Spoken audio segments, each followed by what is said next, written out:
ডিম সিদ্ধ করে আপনি যদি জিপলকে করে ডিপেও রেখে দেন, ডিম ভালো থাকে অনেক দিন। আমরা রাখি, খাই দেখে বলি আর কি। অনেকেই কিন্তু মাংস খেতে চায় না, মাংসের পরিবর্তে এখন কাঁঠাল। তো বেগুন দিয়ে বেগুনি না খেয়ে মিষ্টি কুমড়া দিয়েও বেগুনি বানানো যায়, সেভাবে আমরা করি, সেভাবে করা যায়। প্রতি বছর রোজা ঘনিয়ে এলেই নিত্যপণ্যের বাজারে দেখা দেয় অস্থিরতা। এবারও তার ব্যতিক্রম হয়নি। লেবুর দাম আকাশ ছোঁয়া, আগুন লাগা বেগুনের বাজারে। তবে আওয়ামী লীগের শাসনামলেও রমজান ঘিরে চড়া থাকতো নিত্যপণ্যের বাজার। তখন অবশ্য কোনো পণ্যের দাম বাড়লে তার বিকল্প কি হবে তা নিয়েই নানান পরামর্শ দিতেন তৎকালীন প্রধানমন্ত্রী শেখ হাসিনা। অনেকেই কিন্তু মাংস খেতে চায় না, মাংসের পরিবর্তে এখন কাঁঠাল।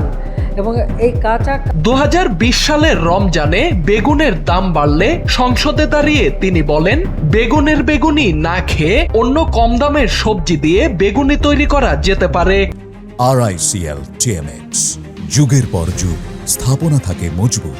উদাহরণ হিসেবে মিষ্টি কুমড়া দিয়ে বেগুনি বানানোর কথাও উল্লেখ করেন তিনি এবং জানান তারা নাকি এভাবেই খেয়ে থাকেন। তো বেগুন দিয়ে বেগুনি না খেয়ে মিষ্টি কুমড়া দিয়েও বেগুনি বানানো যায়, সেভাবে আমরা করি, সেভাবে করা যায়।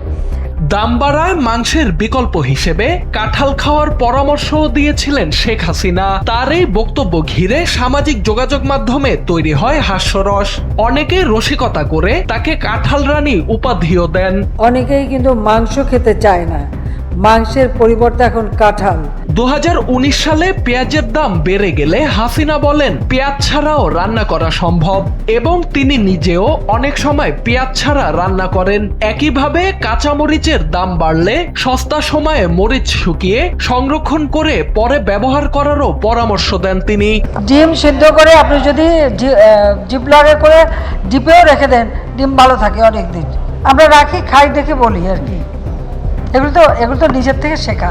ডিমের দাম বাড়ার সময় ডিম সেদ্ধ করে ডিপ ফ্রিজে সংরক্ষণ করার কথাও বলেন সাবেক এই প্রধানমন্ত্রী। তার মতে এতে ডিম দীর্ঘদিন ভালো রাখা সম্ভব।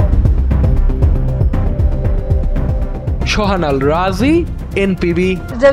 আবার ডিম নিয়ে শুরু করলো, ঠিক আছে, এরপরে যখন ডিম বেশি পাবেন সিদ্ধ করে ফ্রিজে রেখে দেবেন, বহুদিন থাকবে, সরাসরি নষ্ট হবে না।